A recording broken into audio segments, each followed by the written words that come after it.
মানে আপনার মাঝে মাঝে ইবলিস ও কিন্তু খুব আপনার টেনশন করে, আল্লাহ তুমি আমার ইবলিস বানিয়েছো কেন, এরা মাল থাকতে আমার ইবলিস করেছো কেন। এখন ইবলিসের মানুষের কাছ থেকে অনেক কায়দা শিখতে হবে। কে বাঁচাবে ওকে? তুমি কত বড় হুজুর আনবা, ইয়াসিন ওয়াল কুরআনিল হাকীম ইন্নাকা লামিনাল মুরসালিন। কি হয়ে যাবে? সমস্ত মানুষ ধ্বংস হয়ে যাবে, বরবাদ হয়ে যাবে, নাস্তে নাবুদ হয়ে যাবে। কেবলমাত্র আলেমরা নাজাত পেয়ে যাবে। একটু বলুন না সুবহানাল্লাহ। কারা নাজাত পাবে? আলেম। আর সব মানুষ কি হবে? ধ্বংস হয়ে যাবে। আল্লাহর নবীর এই হাদিস শুনে আপনাদের মনে কিন্তু একটা প্রশ্ন এসেই গেছে যে হুজুর তাহলে আপনারাই শুধু নাজাত পাবেন, আমরা সব শেষ। এরকম একটা প্রশ্ন আপনাদের মনে আসা স্বাভাবিক, ঘাবড়ানোর কোনো কারণ নেই। আজকের এই মাহফিল আমাদের বাঁচার ডাক দিয়েছে। আপনারাও বাঁচতে এসছেন, আমিও বাঁচতে এসছি, আপনাদেরকে বাঁচানো হবে। বলুন ইনশাআল্লাহ। আর একটু বার বলুন।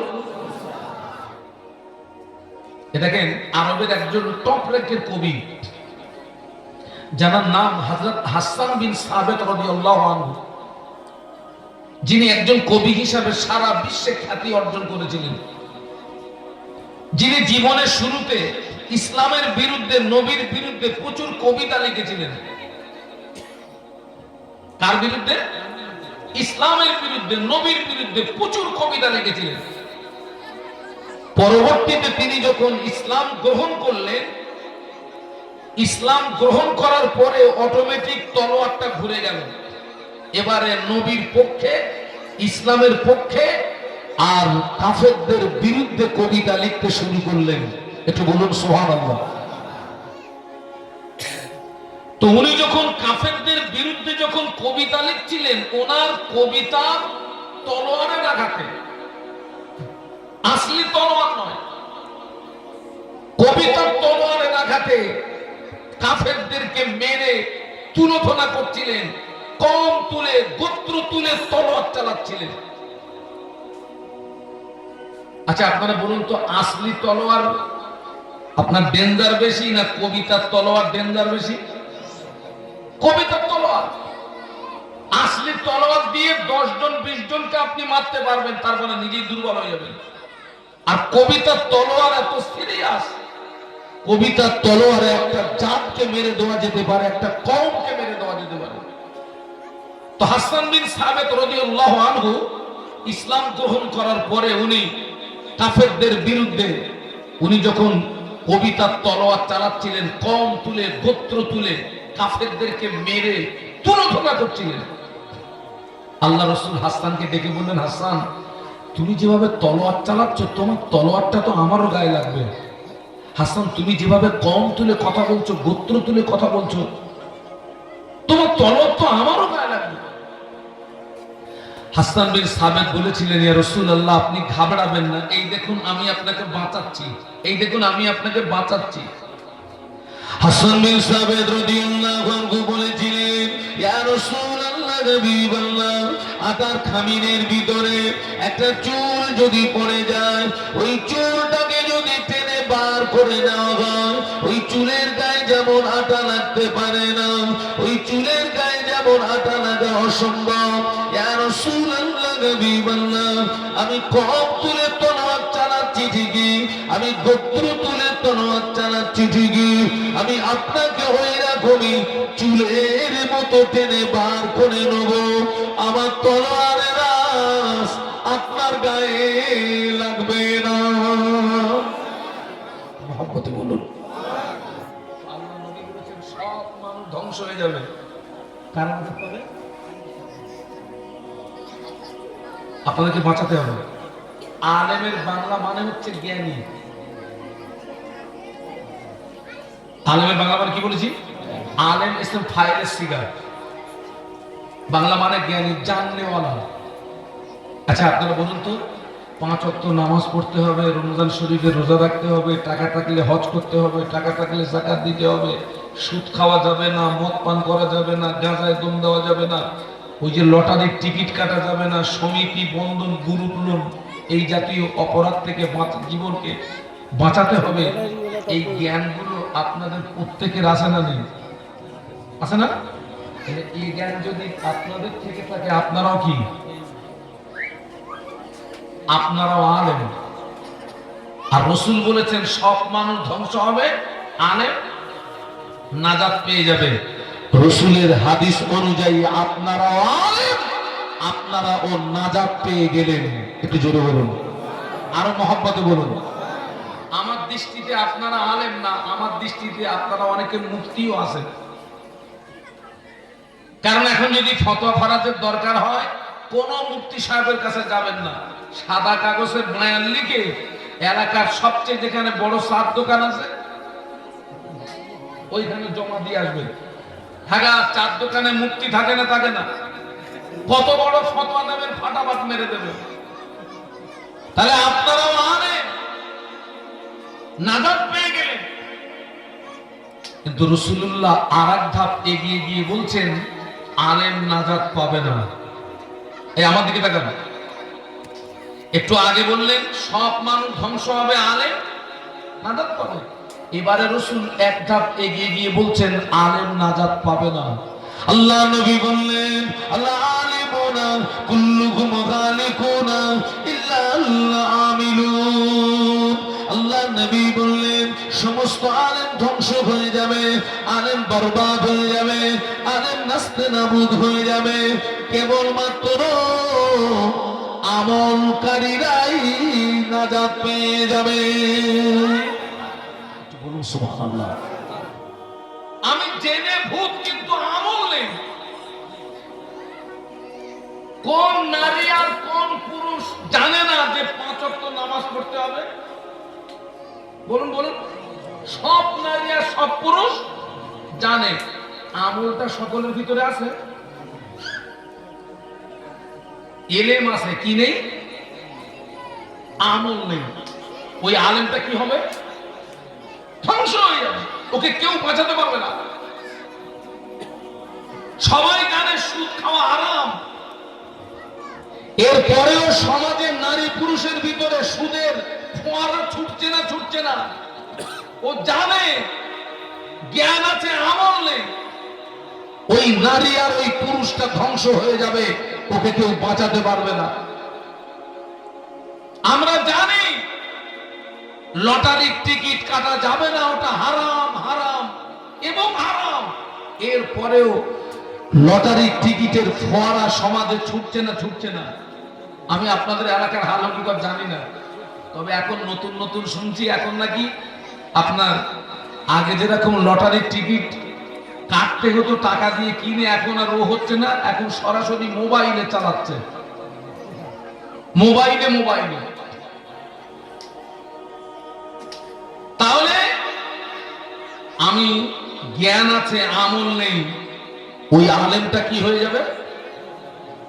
ধ্বংস হয়ে যাবে।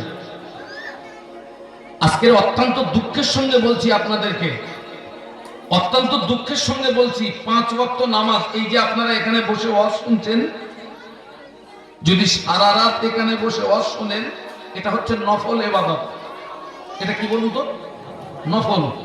আর 5 ওয়াক্ত নামাজটা ফরজ। আজকে আমার সমাজে সব নারী আর সব পুরুষ, ওদের কি নামাজের সঙ্গে সম্পর্ক আছে? বেশিরভাগ নেই। অথচ আমরা দাবি করছি নবীকে ভালোবাসি, আর মসজিদের সঙ্গে সম্পর্ক নেই, নামাজের পার্টির সঙ্গে সম্পর্ক নেই, নামাজের সঙ্গে সম্পর্ক নেই।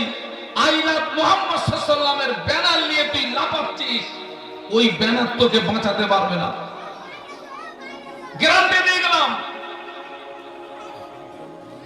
মদিনার মসজিদে নববী শরীফে আযান হলো, মদিনার মসজিদে নববী শরীফে মুয়াজ্জিন হাফসি বেলাল মদিনার মসজিদ নববী শরীফে যখন আযান দিলেন, হাফসি বেলালের আযানের আওয়াজ আল্লাহ পাকের আরশ মহল্লাতে পৌঁছে যেত।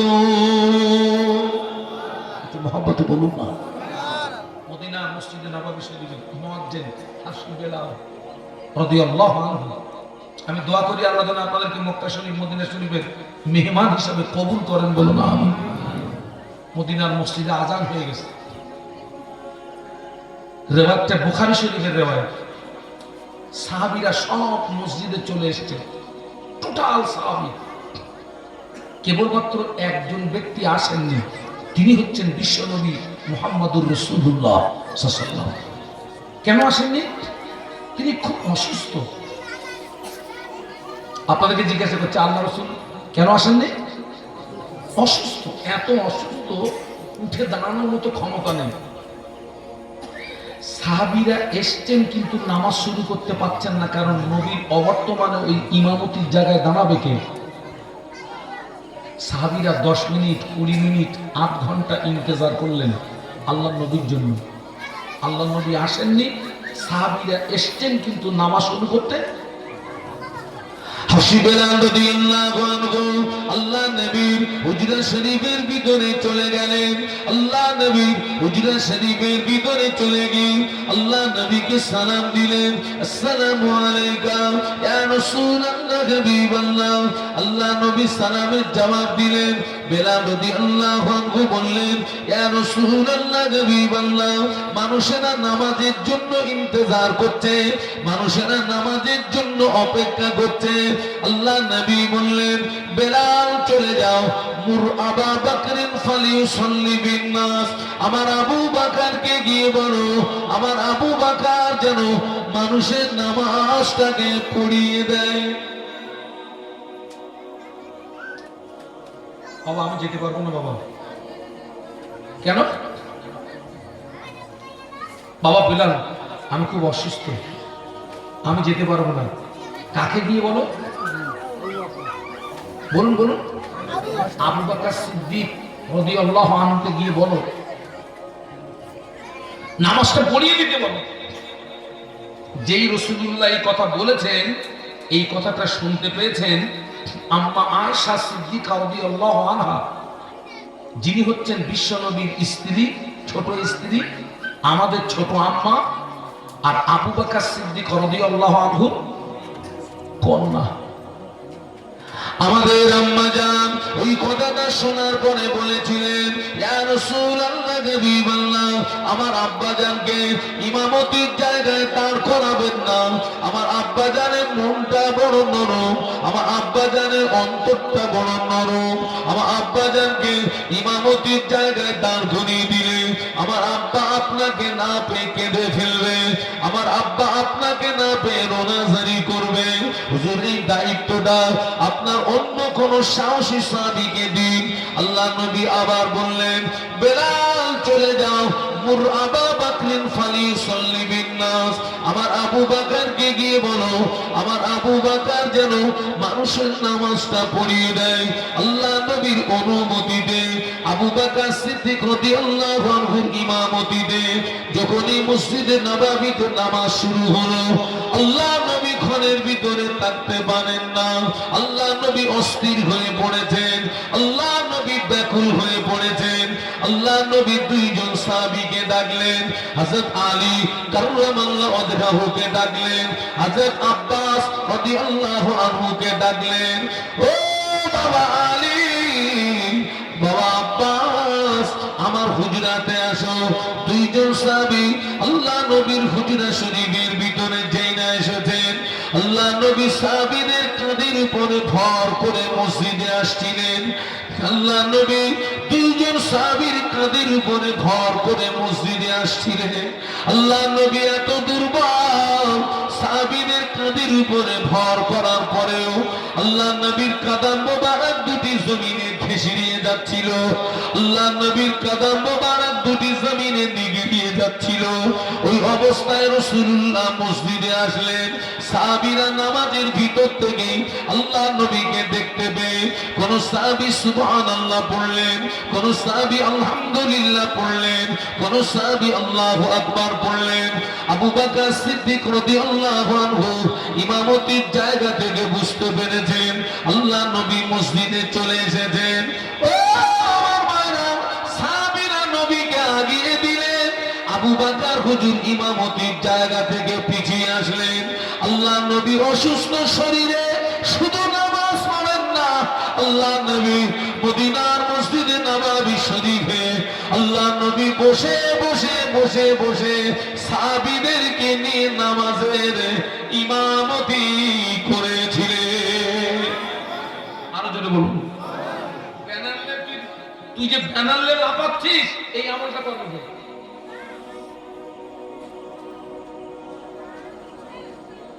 ঠিক বলছি না ভুল বলছি?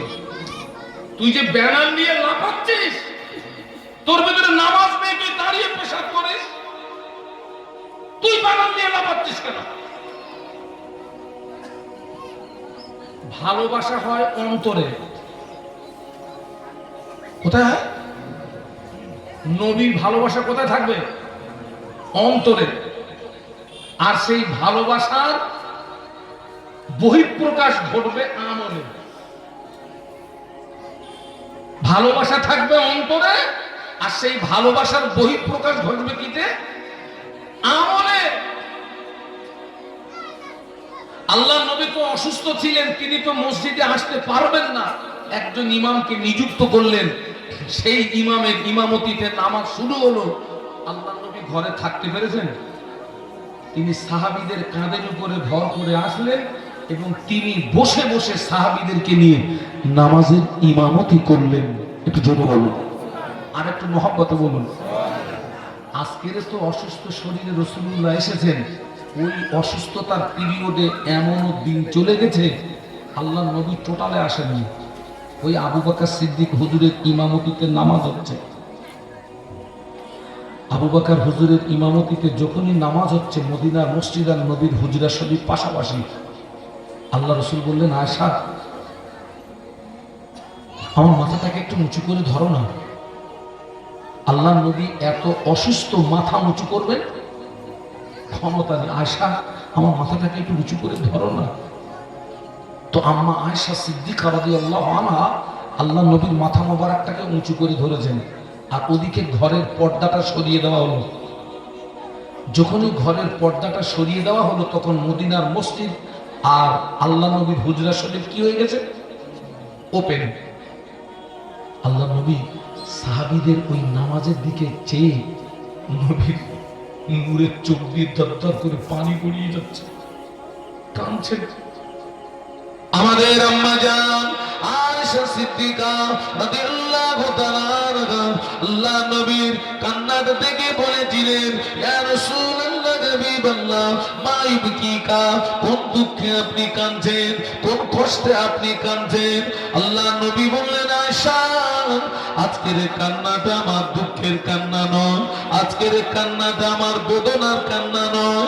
আয়েশা আমি রাসূলুল্লাহ আজকের মসজিদে নাই, আমার সাহাবীরা নামাজ আদায় করছে।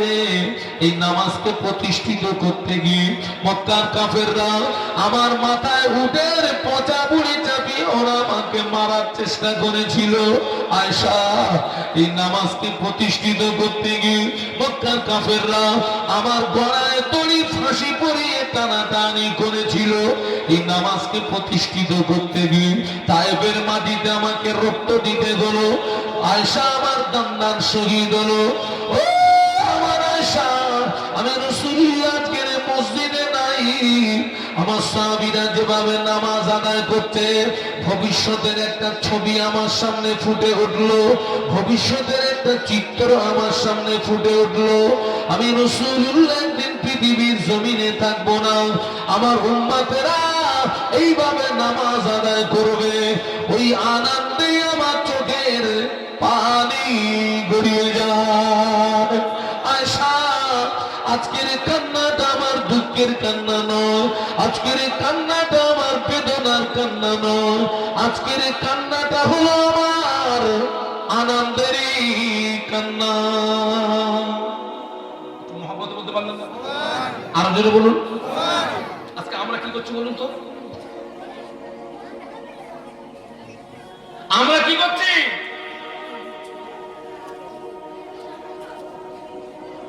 সমাজে অনেক মুসলমান আছে সারা বছরে দুদিনের বেশি নামাজ পড়ে না। আছে না? কোন নামাজ? ব্যাস, জুমার নামাজ পড়ে না, 5 ওয়াক্ত নামাজ পড়ে না, জুমার নামাজ পড়ে না, 5 ওয়াক্ত নামাজ পড়ে না। আর সমাজে কিছু নারী আছে মেয়েদের ঈদের নামাজ নাই, মেয়েদের জুমার নামাজ নাই, মেয়েদের ঈদের নামাজ নাই, মেয়েদের জুমার নামাজ নাই। অনেক মহিলারা সারা বছরে আল্লাহর জমিনে একটা সেজদা দেয় না। এরা যদি বিনা ওদের কবরের আগুন বন্ধ হবে না। সত্য কলেমা প্রচার, আর 2 নাম্বার হচ্ছে অন্যায়ের প্রতিবাদ।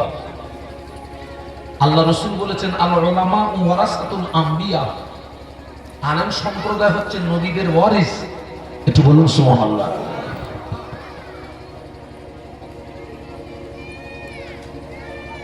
আলেমরা নবীর ওয়ারিস। আমরা এই সমস্ত কথাগুলো বলবে না তো কারা বলবে? রাজনীতির নেতারা বলবে। আমি কোন কথা বলতে এই পর্যন্ত এসেছি, ওয়াজ যেন হারিয়ে ফেলবেন না। সমস্ত মানুষ ধ্বংস হয়ে যাবে, নাজাত পাবে কারা? আলেম। আলেম। আবার তারপরে রাসূল বলেছেন সব আলেম ধ্বংস হয়ে যাবে, নাজাত পাবে কারা? আমলকারী। ওইটা কিন্তু মনে রাখবেন, আবার ঘুরে ওই জায়গায় আসবো আমি। আমলকারী। কিন্তু খবরে দেখা যাচ্ছে নারী পুরুষ অধিকাংশ কি নেই? আমল নেই। পুরো আপনার শুকলো কাঠ ছিবড়ে। এই তো আমি আপনাকে সমাজের আপনার চিত্র, আপনাকে সমাজের চিত্র তো আমি আপনার কাছে তুলে ধরছি। সারা বছরের 2টো নামাজ, ঈদের নামাজ নেই, জুমার নামাজ নেই, 5 ওয়াক্ত নামাজ। আর কি বলেছি? মেয়েদের তো ঈদের নামাজও নেই, জুমার নামাজও নেই। অনেক মহিলার জীবন তালাশ করে দেখা গেছে সারা বছরে আল্লাহর জমিনে একটা সেজদা দেয়নি। আচ্ছা, এর উপায় কি হবে? ওরে কে বাঁচাবে? ওকে বাঁচাবেটা কে? কে বাঁচাবে ওকে? তুমি কত বড় হুজুর আনবা? তুমি যে হুজুর দিয়ে বাঁচবা, তোমার হুজুর বাঁচবে তার গ্যারান্টি কোথায়?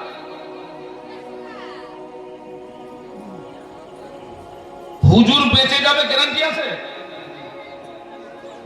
আল্লাহ নবীর উপরে কোরআনের এই আয়াত যখন নাযিল হলো, ওয়ানদির আশিরাতাকা আকরাবিন, এই আয়াতে শরীফ যখন নাযিল হলো, আল্লাহ নবী আহলে বায়াতদের ডাকলেন, আল্লাহ নবী আলীকে ডাকলেন, হাসান হোসেনকে ডাকলেন, কন্যা ফাতেমাকে ডাকলেন। আল্লাহ নবী ডেকে বললেন, আলী, কিয়ামতের ময়দানে নবীর জামাই হিসাবে তোমার বিচার হবে না। আল্লাহ নবী হাসান হোসেনকে ডেকে বললেন, কিয়ামতের ময়দানে নবীর নাতি হিসাবে তোমাদের বিচার হবে না। কন্যাকে ডেকে বললেন, ও মা ফাতেমা, কিয়ামতের ময়দানে নবীর মেয়ে হিসাবে তোর বিচার হবে না মা, বিচার হবে তোদের আমলের উপরে।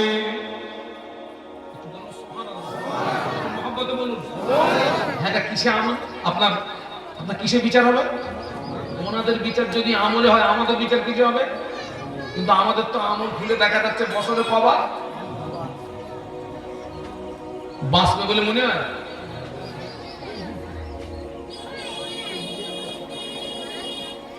যে আলীকে আল্লাহ নবী হুঁশিয়ারি বাণী দিলেন, ওই আলী সম্পর্কে রাসূল বলেছেন, আনা মাদিনাতুল ইলম ওয়া আলীহুম বাবুহা। আল্লাহ নবী বললেন, আমি আল্লাহ নবী, আমি হলাম মদিনার জ্ঞানের শহর, আর ওই শহরে প্রবেশের দরজা হলো আমার আলী।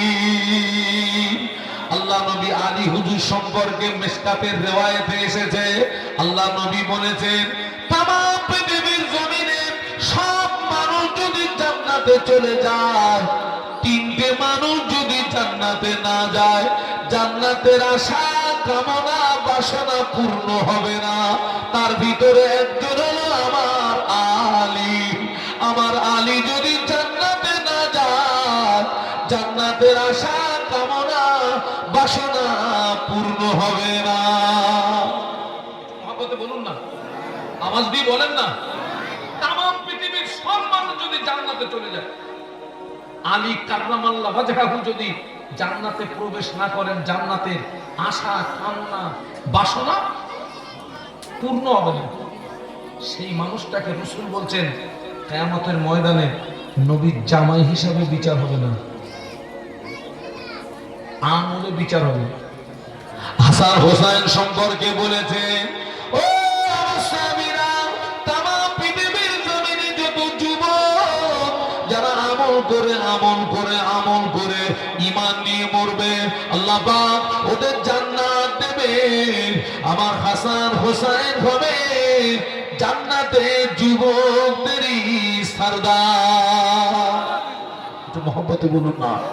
হযরত ফাতেমা সম্পর্কে বলেছিলেন, ও আমার সাহাবীরা, তামাম পৃথিবীর জমিনে যত নারী যারা আমল করে আমল করে আমল করে ঈমান নিয়ে মরবে, আল্লাহ ওদের জান্নাত দেবে। আমার ফাতেমা হবে জান্নাতে নারীদেরই সরদারিনী। যে ফাতেমা রাদিয়াল্লাহু আনহার জীবনী খুললে দেখা যায়, যার জীবনে কোনোদিন তাহাজ্জুদের নামাজ কাজা ছিল না। বলুন না সুবহানাল্লাহ, কোন নামাজ কাজা নেই?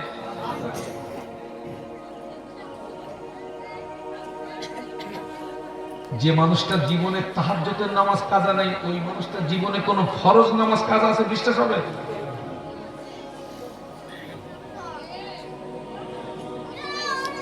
নবীর কন্যা ফাতেমা রাদিয়াল্লাহু তাআলা আনহা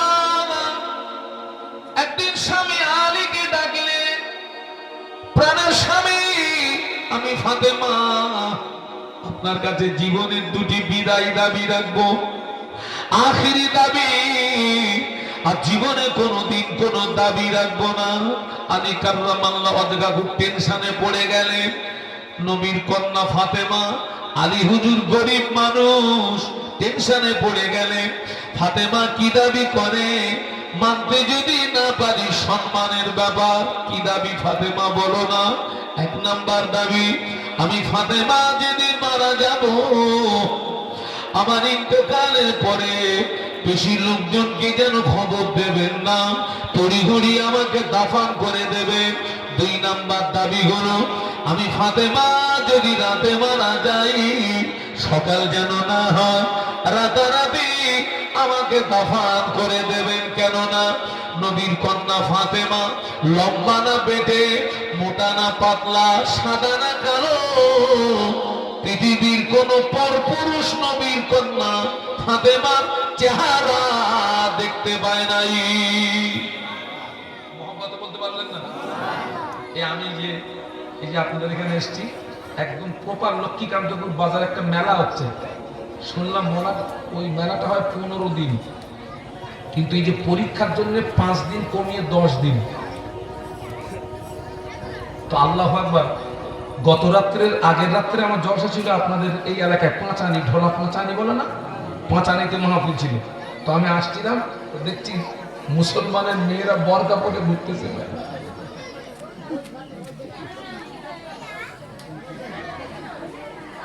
আগে কি পরে ঘুরছে বলতেছে, হুজুর আমরা তো পর্দা করে এসেছি।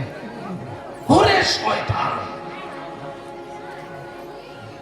মানে আপনার মাঝে মাঝে ইবলিস ও কিন্তু খুব আপনার টেনশন করে, আল্লাহ তুমি আমারে ইবলিস বানিয়েছো কেন? এরা মাল থাকতে আমারে ইবলিস করেছো কেন? এখনো ইবলিসের মানুষের কাছ থেকে অনেক কায়দা শিখতে হবে। কোন কায়দায় চালাচ্ছে একটু দেখ। বরকা পরে ঘুরতেছে, মেলায় ঘুরতেছে বরকা পরে। আহা, হযরত ফাতেমা রাদিয়াল্লাহু আনহা স্বামীর কাছে কটা দাবি রেখেছেন? দুটো। এক নাম্বার, যেদিন মারা যাব বেশি লোকজন খবর দেবেন না, গুটি কত মানুষকে খবর দিয়ে তড়িঘড়ি দাফন করে দেবেন। আর দুই নাম্বার, যদি রাতে মারা যায় সকাল যেন না হয়, রাতারাতি দিয়ে দেবেন, রাতারাতি। আচ্ছা, আপনাদেরকে একটা কথা আমি জিজ্ঞাসা করি, আপনাদের দিকে মানুষ মারা গেলে পুরুষ বেশি হয় না নারী বেশি হয়? আচ্ছা, ওরা কি জানাজা পড়ে? তার কি করতে এসছে? আল্লাহু আকবার। সে যে বুঝে যেন মনে হচ্ছে যেন বিয়ে বাড়ি এসছে। কি আশ্চর্য ব্যাপার, সমাজ কোথায় চলে গেছে। হযরত ফাতেমা রাদিয়াল্লাহু তাআলা আনহার মওতটা রাতে হলো। বলুন আল্লাহু আকবার, জবান খুলে বলুন। আলী কাররামাল্লাহু তাআলা কোটি কতক সঙ্গী সাথীদের খবর দিলেন, হযরত ফাতেমার লাশ গোসল দেওয়া হলো, কাপড়ে কাপড় পোহানো হলো, খাটিয়ায় করে লাশ নিয়ে কবরে দেওয়ার আগে আল্লাহর নবীর বিশিষ্ট সাহাবী আবু যার গিফারী রাদিয়াল্লাহু আনহু কবরের ভিতরে নেমে পড়লেন। কবরের ভিতরে নেমে পড়ে বললেন, কবর, তোর ভিতরে কাকে রাখবো তুই জানিস নাকি? কথাটা কয়েকবার বললেন। আবু যার গিফারী বলে, কবর, তোর ভিতরে যাকে রাখবো যিনি হলেন শেরে খোদা আলীর স্ত্রী, হাসান হোসেনের আম্মা, দিন দুনিয়ার বাদশার কন্যা। খবরদার, খবর, ফাতেমার সঙ্গে যেন বেয়াদবি করবি না। কবরের ভিতর থেকে আওয়াজ আসে, আবু যার, কে শেরে খোদা আলীর বিবি, কে হাসান হোসেনের আম্মা, কে দিন দুনিয়ার বাদশার কন্যা ফাতেমা? আমি কবর চিনি না। আমল যদি ভালো হয় আমি তার সঙ্গে সুব্যবহার করব, আমল যদি খারাপ হয় আমি কবর ছেড়ে দেব না। আচ্ছা ভাই, যে যে ফাতেমা হবে মেয়েদের জান্নাতের সরদারিনী, তার ব্যাপারে যদি কবরের এই উক্তি আসে, আর আমার ভিতরে যদি এলেম আসে, আমল না থাকে, যদি শুকলো কাঠ হয়ে কবরে যাই, আমার কবরে দুপুরি বাস পড়বে বলে মনে হচ্ছে। আমল করার পরেও কি হবে? কেন হবে? নিয়ত খারাপ। ও, সেই নিয়ত খারাপ বলেছিলাম। নামাজ পড়ার পরে ধ্বংস হবে, রোজা করার পরে ধ্বংস হবে, হজ করার পরে ধ্বংস হবে, দান করার পরে ধ্বংস হবে। ও নিয়ত খারাপ।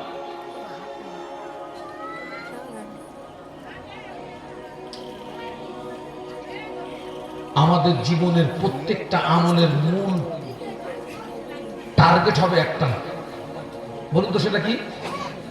ইন্না সালাতি ওয়া নুসুকি ওয়া মাহইয়ায়া ওয়া মামাতি লিল্লাহি রাব্বিল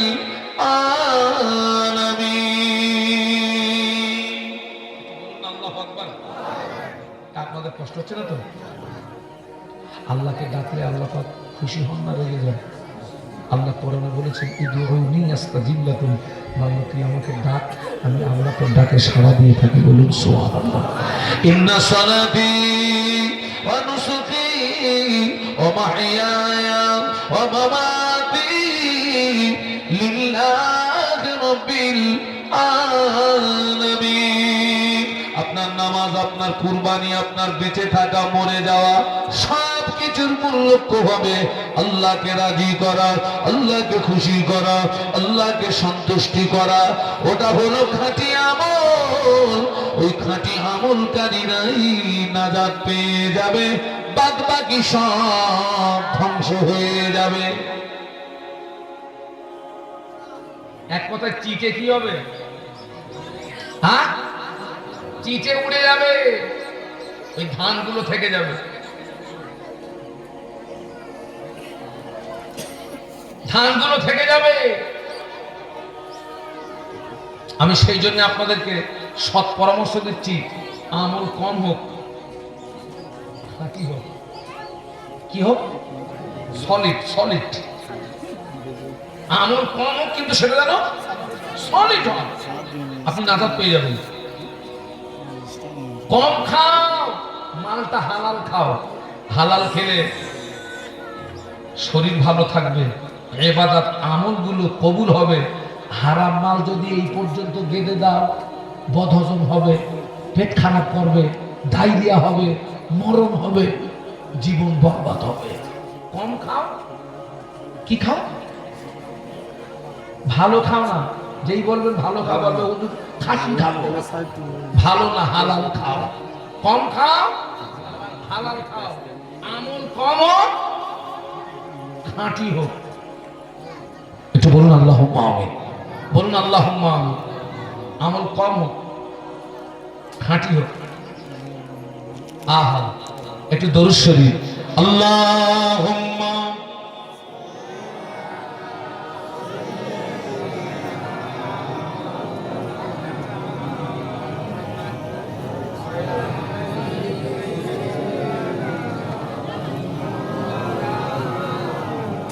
আর মোহব্বতে আল্লাহুম্মা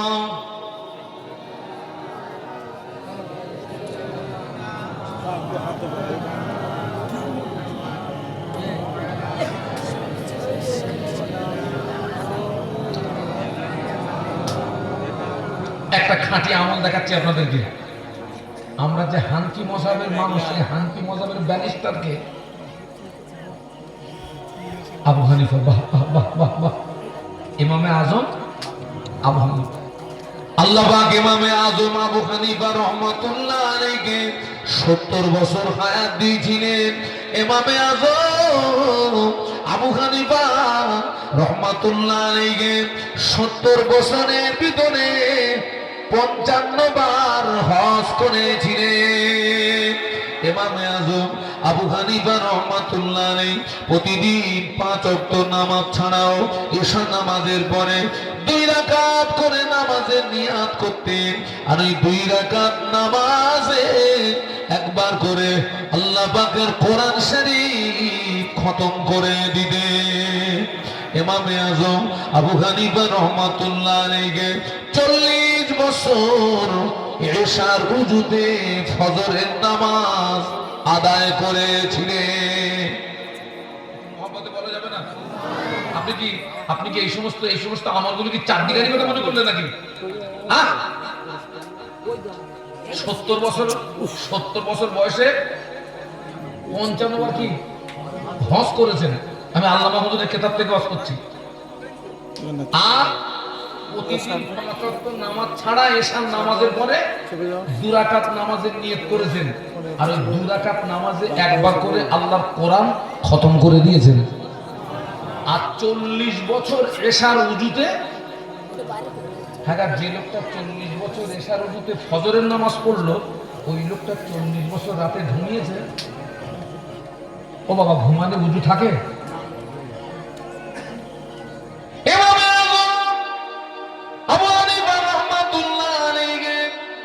একদিন ভক্ত মুরিদদের থেকে একটা ওসিয়াত করলেন, একটা জায়গা দেখিয়ে দিয়ে বললেন, বাবা ভক্ত মুরিদেরা, আমার ইন্তেকালের পরে এই জায়গায় আমায় কবর দিবি বাবা, এই জায়গায় আমায় দাফন করবি বাবা। হুজুর ইন্তেকালের আগে কবরের জায়গাটাকে নির্ণয় করে নি। ওই নিজের কবরের পাশে দাঁড়িয়ে দাঁড়িয়ে দাঁড়িয়ে দাঁড়িয়ে দাঁড়িয়ে দাঁড়িয়ে 1000 বার নয়, 2000 বার নয়, 3000 বার নয়, ইমামে আজম আবু হানিফা রাহমাতুল্লাহ আলাইহি 7000 বার কবরের পাশে আল্লাহর কোরআন শরীফ খতম করেছিলেন। একটু জোরে বলুন, কত হাজার বার? 7000 বার। কোথায় দাঁড়িয়ে দাঁড়িয়ে? নিজের কবরের পাশে দাঁড়িয়ে। ওই মানুষটা ছিলেন কাপড়ের সেলসম্যান। তার মানে কাপড় বিক্রি করতেন। দোকানে একজন কর্মচারী ছিল। হুজুর একটা দাওয়াত বাড়িতে যাচ্ছেন, কর্মচারীকে বলছে, বাবা একটা দাওয়াত বাড়িতে যাচ্ছি, ফিরে আসতে সন্ধ্যা হয়ে যাবে, এই দোকানের দায়িত্ব তোমাকে দিয়ে গেলাম। বাবা কর্মচারী, একটা কথা বলে যাচ্ছি, সারাদিনের হিসাবটা ঠিক রাখবি। বাবা তোকে দায়িত্ব দিয়ে গেলাম, তবে একটা কথা বলে যাচ্ছি, সারাদিনের হিসাবটা। বাড়ি থেকে বাড়ি ফিরে আসলেন, দোকানে গিয়ে কর্মচারীকে বলছে, বাবা সারাদিনের হিসাবটা বুঝিয়ে দে। কর্মচারী হিসাব বুঝিয়ে দিতে গিয়ে দেখে 10টা টাকা বেশি হয়ে গেল। কি হয়েছে? সারাদিনের বেচা কেনার হিসাব করে দেখা যাচ্ছে 10 টাকা কম হয়নি। বলো, আমাদের ধরা পড়ে কখন? মাল যদি শর্ট হয় আর মাল যদি বেশি হয়। आपसे आएगा तो কথা বলে না, आपसे आएगा तो माल হালাল है। ইমাম আযম আবু হানিফা রাহমাতুল্লাহ আলাইহি হুজুর কচি বাচ্চার মতো কাঁদতে শুরু করলেন। ও বাবা কর্মচারী, 10টা টাকা কিভাবে বেশি হলো? কর্মচারী বলে, হুজুর আপনি যখন আমাকে দোকানের দায়িত্ব দিয়ে গিয়েছিলেন, একটা কথা বলে গিয়েছিলেন, বাবা ছেঁড়া মালগুলো যেন সমান দামে বিক্রি করবি না, কম দামে বিক্রি করবি। কারণ ছেঁড়া মাল সমান দামে বিক্রি করলে মানুষকে ঠকানো হবে, ঠকানো মাল হারাম না। কর্মচারী বলছে, হুজুর আপনার সে কথাটা আমার মনে ছিল না, আমি ছেঁড়া মাল ভালো দামে চালিয়ে দিছি। আচ্ছা ওই দোকানের মালিক যদি আমরা ওই কর্মচারী ধরে শুরু খাবো না হ্যাঁ? ঝুপঝাপ চুনো মাল হতো। এইরকম কর্মচারী না দোকান চলে, খারাপ মাল ভালো দামে চালাই দিচ্ছিস। ইমামে আজম কচি বাচ্চার মতো কাঁদছেন। কর্মচারী বলে, হুজুর আপনি কাঁদেন কেন? ইমামে আজম বলে, বাবা কর্মচারী জাহান্নামের কথা মনে পড়ে, জাহান্নামের কথা মনে পড়ে গিয়েছে। কিয়ামতের ময়দানে আল্লাহ যদি আমাকে ডেকে বলেন, এ ইমামে আজম ওই 10টা টাকা তোর জন্য হারাম ছিল, ওই হারাম টাকা ভক্ষণ করার কারণে তোর সারা জীবনের আমল বরবাদ, তুই আমার জাহান্নামায় চলে যা। বাবা কর্মচারী জাহান্নামার কথা মনে পড়ে গিয়েছে। বাবা ও বাবা কর্মচারী, আমার দোকানের ক্যাশ বাক্সে কত টাকা আছে? কর্মচারী গুনে গুনে বলে, হুজুর 30,000 টাকা আছে। ইমামে আজমের জমানায় যদি 30,000 হয়, এই জমানায় কত কোটি টাকা হবে? বাড়িতে গিয়ে হিসাব করবেন। ইমামে আজম আবু হানিফা রাহমাতুল্লাহ আলাইহি জাহান্নামের ভয়ে 30,000 টাকা আল্লাহর রাস্তে দান করে দিয়েছিলেন। আমার 30,000 যায় যা জাহান্নামের আগুন থেকে বাঁচি।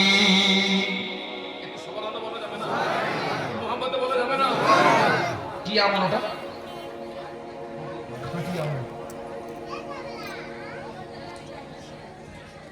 10 টাকা হিসাবের গড়বড়ের জন্য কত হাজার দাম?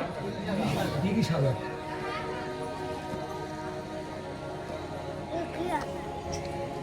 আর আমল যদি খাঁটি হয়, খাঁটি আমলের এত দাম, খাঁটি আমলের ওসিলা দিয়ে দোয়া চাইলে আল্লাহ জীবনের গুনাহ মাফ করে দেয়। আর খাঁটি আমলের ওসিলা দিয়ে দোয়া চাইলে আল্লাহ কঠিন কঠিন বিপদ মুসিবত থেকে আল্লাহ বান্দাকে বাঁচিয়ে দেয়। খাঁটি আমলের এত দাম।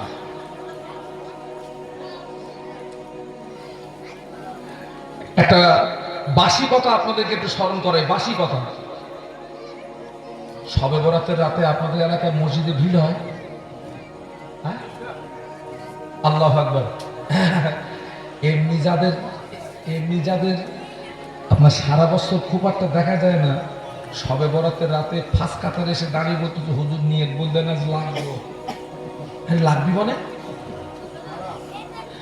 এইবারে ইমাম সাহেব নিয়ত বলে দিয়েছে যে এইভাবে নিয়ত করো। বলে দেওয়ার পরে আপনার ইমাম তো থাকে সামনে, দেখতেছে পিছনে দুমদাম করে আওয়াজ হচ্ছে, মানে সব ফুরন টান টানতেছে, সব সারা সারা বছরে কাজা তুলতেছে, ফুরন টান উঠতেছে আর বসতেছে, মসজিদের ভিতরে দুমদাম করে আওয়াজ হচ্ছে। আমি বলছি বাবা, ওই সারা রাত দুমদাম করে নামাজ পড়ে কোনো লাভ নেই বাপ, 2 রাকাত নফল নামাজ পড়, খুশি খুশির সঙ্গে পড়, ধৈর্যের সঙ্গে পড়। আল্লাহ চাইলে ওই 2 রাকাত নামাজ তোর জন্য নাজাতের ওসিলা হয়ে যাবে। আর ওই যে ফুরন টান টেনেছিস, কিচ্ছু পাবিনি, পুরো উঠবুস, হজম হবে, খাতি বাড়বা বেশি। 2 রাকাত পড়, ধৈর্যের সঙ্গে পড়। ঠিক বলছি না ভুল বলেছি? 2 রাকাত পড়, তাহাজ্জুদের নামাজ, নফল নামাজ 2 রাকাত পড়।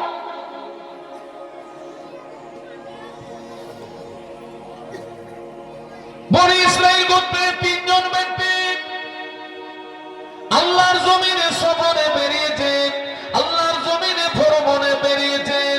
বনি ইসরাইল গোত্রের 3 জন ব্যক্তি আল্লাহর জমিনে সফরে বেরিয়েছেন, আল্লাহর জমিনে ভ্রমণে বেরিয়েছেন। প্রতিমধ্যে ঝড় বৃষ্টি তুফান শুরু হলো। ওই ঝড় বৃষ্টি তুফান থেকে বাঁচার জন্য ওই 3 জন ব্যক্তি একটা গুহার ভিতরে আশ্রয় নিল, একটা গুহার ভিতরে আশ্রয় নিল। কিন্তু দেখতে পাওয়া গেল বিশাল একটা পাথর গড়াতে গড়াতে গড়াতে গড়াতে ওই গুহার মুখটা এসে আটকিয়ে গেল। 3 জন ব্যক্তির জীবন যাওয়া ছাড়া কোনো গতি নাই, 3 জন ব্যক্তির জীবন যাওয়া ছাড়া কোনো রাস্তা নাই। ওরা যে গুহার ভিতর থেকে পাথরটাকে সরিয়ে দেবে ক্ষমতা ওদের নাই, এত বড় পাথর। 3 জন ব্যক্তি গুহার ভিতরে পরামর্শ করে, এই কঠিন মুসিবত থেকে বাঁচার রাস্তা হলো একটা, আমাদের জীবনে কার কি নেক আমল আছে, খাঁটি আমল আছে, ওই আমলের ওসিলা দিয়ে দোয়া চাইলে আল্লাহ গুহার মুখ থেকে পাথর সরিয়ে দেবে।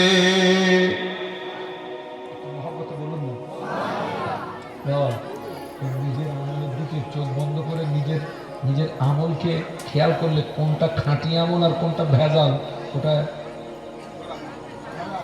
যায় না, যায় না। ঝড় বৃষ্টি তুফান থেকে বাঁচার জন্য 3 জন জায়গা নিয়েছে কোথায়? গুহায়। আর বিশাল একটা পাথর গড়াতে গড়াতে, মানে ছোট মুসিবত থেকে বাঁচতে গিয়ে এখন 3 জনের আপনার জীবন যাওয়া ছাড়া কোনো রাস্তা নেই। 3 জন বলছে রাস্তা একটা, কার কি নেক আমল আছে টেনে বার কর, আর ওই আমলের ওসিলা দিয়ে দোয়া চা, আল্লাহ চাইলে পাথর সরে যাবে। বলুন সুবহানাল্লাহ।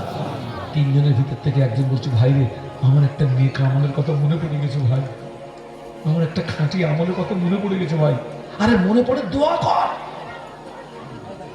3 জনের ভিতরে একজন ব্যক্তি দোয়া করে, আল্লাহ পাক, আমি আমার চাচাতো বোনের সঙ্গে জেনা করার জন্য, আমার চাচাতো বোনের সঙ্গে ব্যভিচার করার জন্য, আমার চাচাতো বোনের উরোধ পর্যন্ত উঠে গিয়েছিলাম, আমার চাচাতো বোনের জানু পর্যন্ত উঠে গিয়েছিলাম।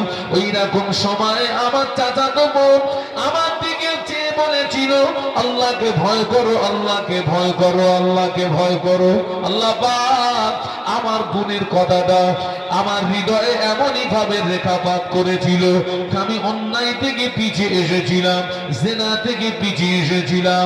ও রব্বুল আলামিন, আল্লাহ পাক ওই আমলটা যদি তোমাকে রাজি করানোর জন্য করে থাকি, ওই আমলটা যদি তোমাকে খুশি করানোর জন্য করে থাকি, আজ বিপদে পড়েছি, মুসিবতে পড়েছি, গুহার মুখ থেকে পাথর সরিয়ে দাও। মোনাজাত করা শেষ, গুহার মুখ থেকে কিছুটা পাথর সরে গিয়েছে। একটু জোরে বল না বাবা, একটু মহব্বতে বল না। আচ্ছা, ওই ছেলেটা যেখান থেকে সরে এসছে, ওই জায়গা থেকে সরে আসাটা সহজ না কঠিন? ও চাচাতো বোনের উরোধ পর্যন্ত উঠে গেছে, জেনা করবে। ওর বোনকে কি বলেছে, এই তুই কি করছিস, আল্লাহকে ভয় কর। এইখানে একটা কথা বলে দিই, পুলিশ পুলিশ প্রশাসন দিয়ে কোনো মানুষের চরিত্র সংশোধন করা যায় না যতক্ষণ না পর্যন্ত তার ভিতরে আল্লাহর ভয় পয়দা না হয়। কার ভয়? আল্লাহর ভয়। মানুষের দৃষ্টি আড়াল করে অনেক কিছু করা যায়, অনেক কিছু করা যায়। বিশ্বাস করুন, আল্লাহর দৃষ্টি আড়াল করে বান্দা কোনো কাজ করতে পারবে না। অনাহানু আকরাবু ইলাইহি মিন হাবলিল ওয়ারিদ।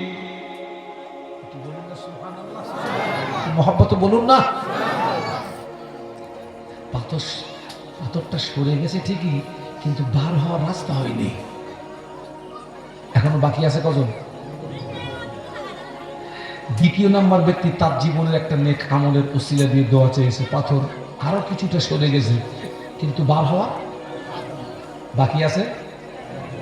এই একজনের দোয়ায় যদি পাথর সরে তিনজন বাঁচবে, আর যদি না সরে তিনটি মরবে। তাহলে এর আমলটা কতটা খাঁটি আমল হওয়া চাই বলুন তো। আচ্ছা, আল্লাহ না করুক আমরা যদি কোন দিনে পাথর পাথর চাপা পড়ি, হাত তুললি মাল হতো বলে মনে হয়? হ্যাঁ, না না না, আপনারা হাত তুলবেন তো পুরো একদম পাথর সাপ। ভয় আমাদের, আপনাদের কোনো ভয় নেই। তিন নম্বর ব্যক্তি বলছে, ভাই রে, আমার জীবনে একটা নেক আমলের কথা মনে পড়ে গেছে। ভাই, কি আমল? তিন নম্বর ব্যক্তিটা দোয়া চাই যে, আল্লাহ পাক, আমি সারাদিন মাঠে বকরি চড়াতাম। আল্লাহ পাক, আমি সারাদিন মাঠে বকরি চড়াতাম। বকরির দুধগুলোকে দহন করে আমি আগে নিজে পান করি না, বিবি ছেলে মেয়েকে আগে দিই না। আমার আম্মা বড় দুর্বল, আমার আব্বা বড় দুর্বল, আমার আম্মা বড় দুর্বল, আব্বা বড় দুর্বল।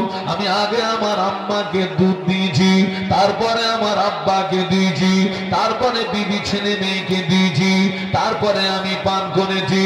ও রব্বুল আলামিন, আল্লাহ পাক, আগে আমার মাকে খাইয়েছি, আমার আব্বাকে খাইয়েছি।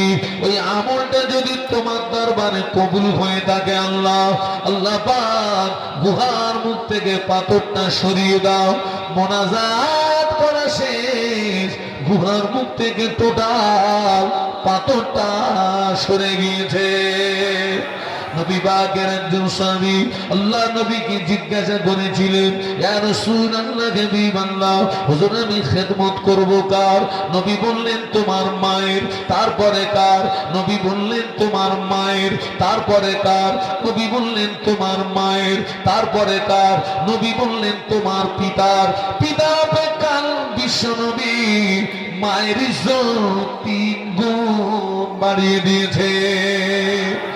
আমার ভাইরা, নবী পাকের একজন সাহাবী বললেন, ইয়া রাসূলুল্লাহ, হাবিবাল্লাহ, হুজুর আপনি আমাকে অনুমতি দিন, আমি যুদ্ধে যাব, শহীদ হব, আমি যুদ্ধে যাব, শহীদ হব।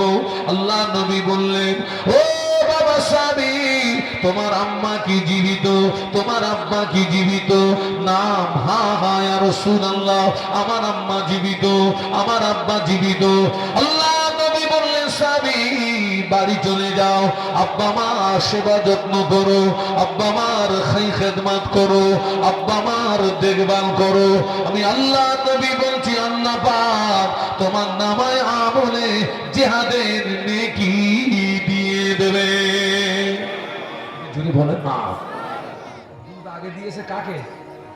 সবাই মিলে বলেন, আমাদের দুধ আগে কোন দিকে যায়? পাথর উঠবে না ভিতরে যাবে? হ্যাঁ, এই যে আমরা দূরে দাঁড়াতে মাহফিলে আসি, অনেক অনেক বয়স্ক বয়স্ক মানুষ এসে কাঁদে, বলে হুজুর, বলে হুজুর ছেলে খেতে দেয় না, হুজুর ছেলে দেখে না। বৃদ্ধা মহিলা কাঁদতে কাঁদতে পর্দা সহ এসে বলছে, হুজুর আমাকে ছেলে দেখে না, খেতে দেয় না, হুজুর আমি রোগে ভুগছি, একটু ওষুধও এনে দেয় না।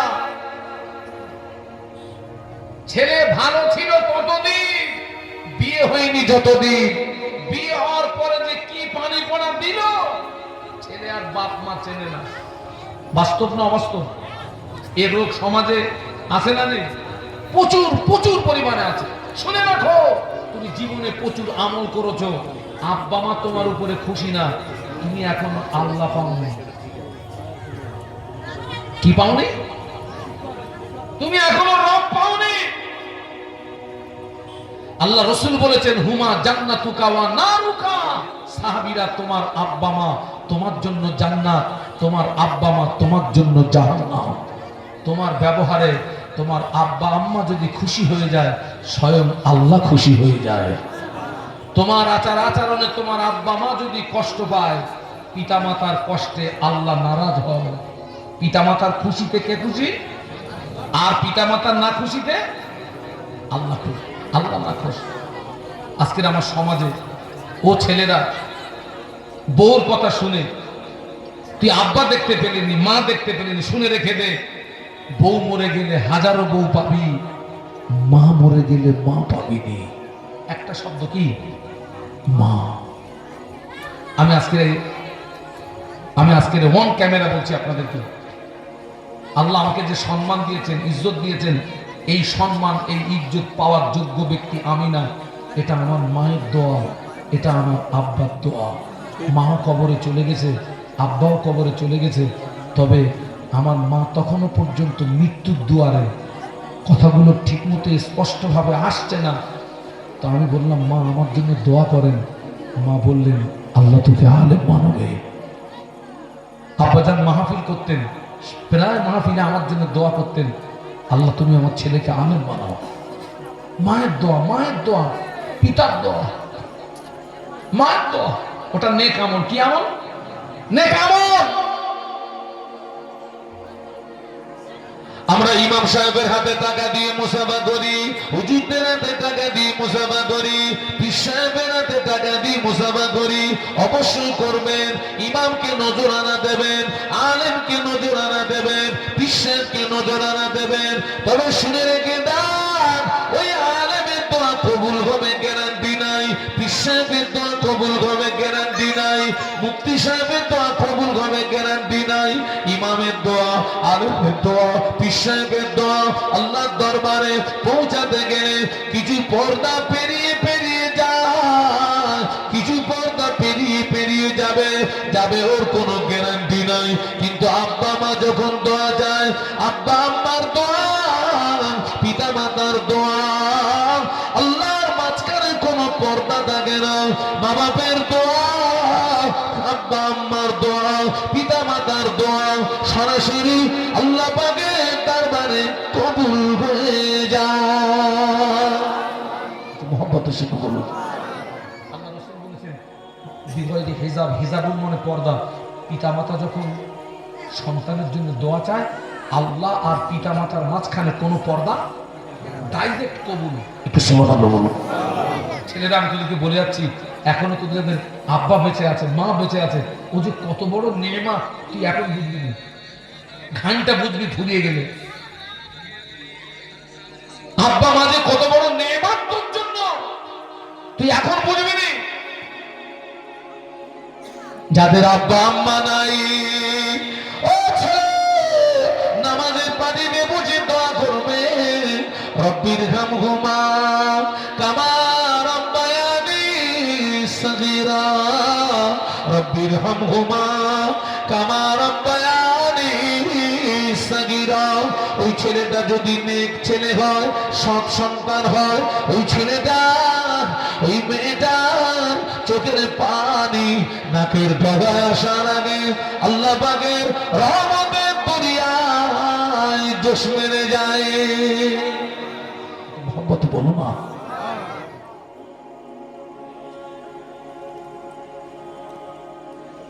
খবরদার ছেলেরা, আব্বা আম্মার সঙ্গে যেন দুর্ব্যবহার তুমি করোনি, খবরদার। যদি সৎ ব্যবহার করতে পারো, কি আমল হবে? ওটা সলিড আমল হবে, ওটা নেক আমল হবে। আল্লাহ নবী মদিনার মসজিদে নববী শরীফে বসে আছেন, সাহাবীদের নিয়ে বসে আছেন। হঠাৎ একজন বৃদ্ধা মহিলা আল্লাহ নবীর দরবারে আসতেন। আল্লাহ নবী বৃদ্ধা মহিলাকে দেখে দাঁড়িয়ে গেলেন। সাহাবীরা অবাক হয়ে যায়, কে মহিলা যাকে দেখে আল্লাহ নবী দাঁড়িয়ে গেলেন? ওই মহিলা যখন বিশ্বনবী নিকটস্থ হলেন। আল্লাহ নবী গায়ে চাদর মোবারকটা খুলে ভাঁজ করে আল্লাহ নবী জমিনে বিছিয়ে দিলেন। সাহাবীরা অবাক হয়ে যায়, কে মহিলা যার জন্য বিশ্বনবী চাদর বিছিয়ে দিলেন? ওই বৃদ্ধা মহিলা। আল্লাহ নবী নিকটস্থ যেই না হলেন, আল্লাহ নবী বৃদ্ধা মহিলার হাত ধরে চাদর মোবারকের উপরে বসিয়ে দিলেন। কিছুক্ষণ কথোপকথন হলো। ওই মহিলা যখন বিদায় নিলেন, সাহাবীরা জিজ্ঞাসা করেন, ইয়া রাসূলুল্লাহ, মহিলাকে চিনতে পারলাম না, আপনি আল্লাহর নবী, আপনি যাকে দেখে দাঁড়িয়ে গেলেন, আপনি আপনার চাদর মোবারক বিছিয়ে দিলেন। ও যুবকেরা, আল্লাহ নবী কাঁদো কাঁদো নয়নে বলেছিলেন, আল্লাহ নবী কাঁদো কাঁদো নয়নে বলেছিলেন, ও আমার সাহাবীরা, আমি রাসূলুল্লাহ আমার আব্বাকে পাই না, আমি রাসূলুল্লাহ আমার আব্বাকে দেখি না, আমি আমার মায়ের সেবা যত্ন বেশি দিন পাই নাই। ওই বৃদ্ধা মহিলা অন্য কেউ নন, উনি হলেন আমার দুদুমা হালিমাতুস সাদিয়া। বলতে পারলেন না? মহব্বতে বলতে পারলেন না? তাকবীর দান তো, নারায়ে তাকবীর, জোরে বলুন নারায়ে তাকবীর, নারায়ে তাকবীর। আমি 3 বার মক্কা শরীফ মদিনা শরীফ আল্লাহ আমাকে নিয়ে গেছে, 2 বার হজে গেছি, 1 বার উমরায় গেছি। উমরা বাদ দেন, ওই 2 বার হজে আমার 10 লক্ষ টাকা খরচ হয়ে গেছে। বাবা, আমি কি গ্যারান্টি দিতে পারবো আমার হজ কবুল হয়ে গেছে? পারবো? নবী গ্যারান্টি দিচ্ছেন, মা মিন ওয়ালাদিন বারিন ইয়ানজুরু ইলা ওয়ালিদাইহি নাযারা রাহমাতিন ইল্লা কাতাবাল্লাহু লাহু বিকুল্লি নাজরাতিন হাজ্জাতান মাবরুর। আল্লাহ নবী বললেন, কোন ছেলে কিংবা মেয়ে ওর আব্বা আম্মা চেহারার দিকে একবার যদি মহব্বতের নজরে তাকায়, এটা আমার আব্বা, এটা আমার মা, এটা আমার আব্বা, এটা আমার মা। আল্লাহ নবী বললেন, কোন ছেলে কিংবা মেয়ে পিতামাতা চেহারার দিকে একবার যদি মহব্বতের নজরে তাকায়, আল্লাহ পাক ওই ছেলে মেয়েটার নামায়া বলে আমার আল্লাহ কবুল হওয়া নফল হজরে সব দিয়ে দেবে। মহব্বতের সঙ্গে বলুন, আব্বা আমার চেহারার দিকে তাকালে নফল হজের সব পাওয়া যায়, যে হজটা আমার দরবারে কবুল হয়ে গেছে। একজন সাহাবী বললেন, ইয়া রাসূলুল্লাহ, আব্বা আম্মার চেহারার দিকে একবার মহব্বতের নজরে তাকালে যদি একটা কবুল হওয়া নফল হজের সওয়াব পাওয়া যায়, আমি যদি দিনে 70 বার করে আমার আব্বা আম্মার চেহারার দিকে তাকাই, তাহলে কি পাবো? আল্লাহ নবী একটু বিরক্তির সুরে বলেছিলেন, ও আমার সাহাবী, আল্লাহ নেকির ভান্ডারে নেকি কমি নাই। তুমি যদি দিনে তোমার আব্বা আম্মার চেহারার দিকে 100 বার মহব্বতের নজরে তাকাও, আল্লাহ তোমার নামায়া বলে আমার আল্লাহ 100টা কবুল হওয়া নফল হজের সওয়াব দিয়ে দেবে। 70 বার না 100 বার। আব্বার সঙ্গে দুর্ব্যবহার করবি, মায়ের সঙ্গে দুর্ব্যবহার করবি, পুড়ে মরে যাবি, জাহান্নামের আগুনে দাউ দাউ করে জ্বলবি। আল্লাহ রসুল তার 2 মাস সঙ্গে কি আচরণটা করলেন। আর আজকের এতটুকু শিক্ষাও আমাদের অনেকের ভিতরে নেই। আল্লাহ আমাদেরকে হেদায়েত দিন, বলুন আমিন, বলুন আল্লাহুম্মা। এই দেখেন মায়ের দোয়া কত বড়, দেখেন। আল্লাহ নবী ইন্তেকালের আগে আবু বকর হুজুরকে ডাকলেন, ওমর হুজুরকে ডাকলেন, আলী হুজুরকে ডাকলেন, উসমান গনি রাদিয়াল্লাহু তাআলা আলাইহি মাজমাইনদের ডাকলেন। ও আবু বকর, ও বাবা আলী, বাবা উসমান, আমি আল্লাহ নবী ওসিয়াত করে যাচ্ছি, আমার ইন্তেকালের পরে, আমার ওফাতের পরে আমার মাথার পাগড়ি, আমার গায়ের জুব্বা, আমার মুহাব্বতের উম্মত ওয়াইস কারনীকে আমি রাসূলুল্লাহ দিয়ে গেলাম। আমার ইন্তেকালের পরে আমার গায়ের জুব্বা, আমার মাথার পাগড়ি নিয়ে আমার মুহাব্বতের উম্মত ওয়াইস কারনীর কাছে পৌঁছে দিয়ে আমার গুনাহগার উম্মতিদের জন্য একটু দোয়া করতে বলবে। একটু জোরে বলেন। ওয়াইস কারনী নবীকে দেখেছিলেন? আবু বকর সিদ্দিক নবীর সঙ্গে সবসময় থাকতেন তো, যিনি নবীর শিশু এবং কিশোর বয়সের সঙ্গী, মক্কা মদিনার সঙ্গী, গারে সুরের সঙ্গী, হিজরতেরও, মরণের পরে আমার নবীর সঙ্গী, সুবহানাল্লাহ বলুন। ইন্তেকালের পরেও আমার নবীর সঙ্গী, সুবহানাল্লাহ বলুন। নবীর জুব্বা পাখি আবু বকর হুজুরকে দিলেন না, ওমর হুজুরকে দিলেন না, আলী হুজুরকে দিলেন না, উসমান গনি হুজুরকে দিলেন না, ওসিয়াত করে গেলেন আমার ইন্তেকালের পরে আমার জুব্বাটা, আমার পাগড়িটা আমার মুহাব্বতের উম্মত ওয়াইস কারনীকে আমি রাসূলুল্লাহ দিয়ে গেলাম। আমার ইন্তেকালের পরে আমার এই জুব্বা পাগড়ি তার কাছে পৌঁছে দেবে, আর আমার গুনাহগার উম্মতদের জন্য একটু মাগফিরাতের দোয়া করতে বলবে। চলে বলুন সুবহানাল্লাহ। কোন ওসিলায় নবীর জুব্বা পাগড়ি পেয়েছিলেন? কার ওসিলায়? কার দোয়া? আল্লাহ নবীর ইন্তেকালের পরে ওমর রাদিয়াল্লাহু আনহু, আলী কাররামাল্লাহু ওয়াজহাহু দুজনে গেলেন ইয়েমেনের আপনার করণ প্রদেশে। কোথায় মদিনা শরীফ, কোথায় ইয়েমেনের করণ প্রদেশ? গেলেন তালাশ করে, লম্বা ইতিহাস, আমার সময় শেষ, তালাশ করে ওয়াইস কারনীকে পেলেন। এবং আল্লাহ রাসূল একটা কথা বলেছিলেন, সে কিন্তু নিজেকে প্রকাশ করবে না, সে কিন্তু নিজেকে গোপন রাখতে চাইবে। যে প্রকৃত পীর হবে সে কিন্তু বলবে না আমি পীর, অটোমেটিক তার শরীর দিয়ে পীরের খুশবু বার হবে। বলুন সুবহানাল্লাহ। বলেছিলেন সে কিন্তু নিজেকে গোপন রাখতে চাইবে, প্রকাশ করতে চাইবে না। তো আল্লাহ রাসূল একটা নিদর্শনের কথা বলেছিলেন, যে তার হাতে একটা সাদা দাগ, ও যদি অস্বীকার যায় হাত দেখবে, আমি যে নিদর্শন বলছি যদি মিলে যায় জানবে এই হচ্ছে আসল ওয়াইস। একটু জোরে বলুন। তালাশ করে পেলেন। কোথায় পেলেন? গভীর জঙ্গলের ভিতরে।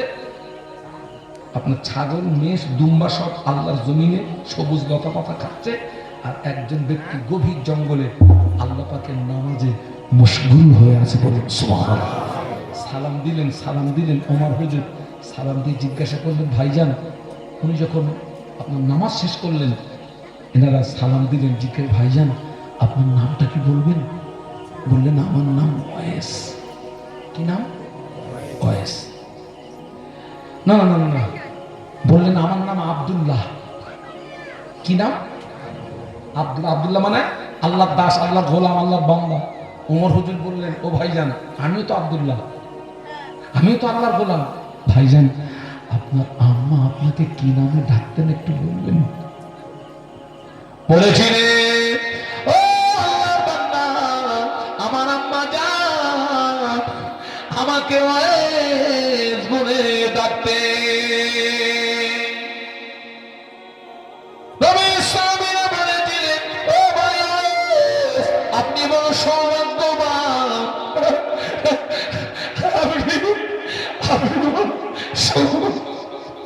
আপনার খুশনসিব। ও ওয়াইস, আল্লাহ নবী আপনার জন্য জুব্বা বানিয়েছেন, আল্লাহ নবী আপনার জন্য নবীর জুব্বা, এলার নবীর পাগড়ি, এলার নবীর জুব্বা, এলার নবীর পাগড়ি। ওয়াইস কারনী বলে না, আল্লাহ নবী যে ওয়াইসকে জুব্বা পাগড়ি দিয়েছে, আমি ওই ওয়াইস নয়। নবী সাহাবীরা বললেন, ভাই ওয়াইস আপনার হাতটা একটু দেখাবেন। হাতটা যেই খুলেছে নবীর নিদর্শনের সঙ্গে মিলে গিয়েছে। ও ওয়াইস, এলার নবীর জুব্বা, এলার নবীর পাগড়ি, আল্লাহ নবী তার জুব্বা পাগড়িটা আপনাকে দিতে বলেছেন, আর বিশ্বনবী তার গুনাহগার উম্মতদের জন্য একটু দোয়া করতে রহমাতুল্লাহ আলাইহি জুব্বা পাগড়িটা নিয়ে কাঁদে, ঝরঝর করে কাঁদে। আল্লাহ, এই যে নবীর জুব্বা, এই যে নবীর পাগড়ি, এই যে নবীর জুব্বা, এই যে নবীর পাগড়ি, জুব্বা পাগড়ি নিয়ে চুমা খায়, চোখ দিয়ে দরদর করে পানি গড়িয়ে যায়, চুমা খায়, চোখ দিয়ে দরদর করে পানি গড়িয়ে যায়। ওয়াইস কারনি বললেন, ভাই ওমর, ভাই আলী, আপনারা একটু অপেক্ষা করুন, আমি আসছি। উনি একটুখানি দূরে একটা নিরালা নির্জনে আল্লাহর জমিনে সিজদায় পড়ে গেলেন। আল্লাহ পাক, নবীর জুব্বা আমি পরবো না, নবীর পাগড়ি আমি মাথায় দেবো না, যতক্ষণ আমার দোয়া না কবুল করবেন। ও বিশ্বনবীর তামাম উম্মতদের যদি আপনি মাফ না করে দেন, আমি ওয়াইস সিজদা থেকে মাথা তুলব না। আল্লাহ পাক আওয়াজ দেয়, ওয়াইস কেঁদো না, সিজদা থেকে মাথা তোলো, আমি আল্লাহ পাক তোমার দোয়া কবুল করে আমার নবীর 4 ভাগ উম্মতের ভিতর থেকে 1 ভাগ উম্মতকে আমি আল্লাহ মাফ করে দিলাম। না আল্লাহ, সিজদা থেকে মাথা তুলবো না, টোটাল উম্মতকে ক্ষমা করা লাগবে। আবার আল্লাহ পাক জানায়, ওয়াইস সিজদা থেকে মাথা তোলো, আমি আল্লাহ পাক বিশ্বনবীর 4 ভাগ উম্মতের ভিতর থেকে 2 ভাগকে মাফ করে দিলাম। না, আমি সিজদা থেকে মাথা তুলবো না, আমার নবীর টোটাল উম্মতকে যদি মাফ না করে, আল্লাহ বলে কাঁদবি না, সিজদা থেকে মাথা তোলো, আমি আল্লাহ পাক আমার নবীর 3 ভাগ উম্মতকে মাফ করে দিলাম। জোরে বলেন না। বাকি আছে কভার। আল্লাহু আকবার। 1 ভাগ বাকি আছে, 1 ভাগ বাকি আছে। এর ভিতরে হযরত ওমর, হযরত আলী কাররামাল্লাহু ওয়াজহাহু দুইজনে এসে গেছেন। যখনই এসে গেছেন, আল্লাহর সঙ্গে যে একটা কানেকশন গড়ে উঠেছিল, কানেকশনটা কেটে গেছে। সেজদা থেকে মাথা তুলে বললেন, ভাইজান, আর একটু যদি অপেক্ষা করতেন, একটু যদি দেরি করতেন, আল্লাহর রহমত হতো। কিন্তু আল্লাহ পাক ওনাদের দুজনকে পাঠিয়ে দিয়েছেন। সব যদি মাফ হয়ে যায়, তাহলে তাহলে বড় বড় পাপীরা, বড় বড় অপরাধীরা সব কি হয়ে যাবে না। জি, যাই হোক, এই যে পাওয়ার আল্লাহ দিয়েছিলেন তাকে, সেটা ছিল অন্য কারোর দোয়া নয়, ওটা ছিল আম্মা জানের দোয়া। একটু বলুন না সুবহানাল্লাহ, একটু মহব্বতে বলুন না।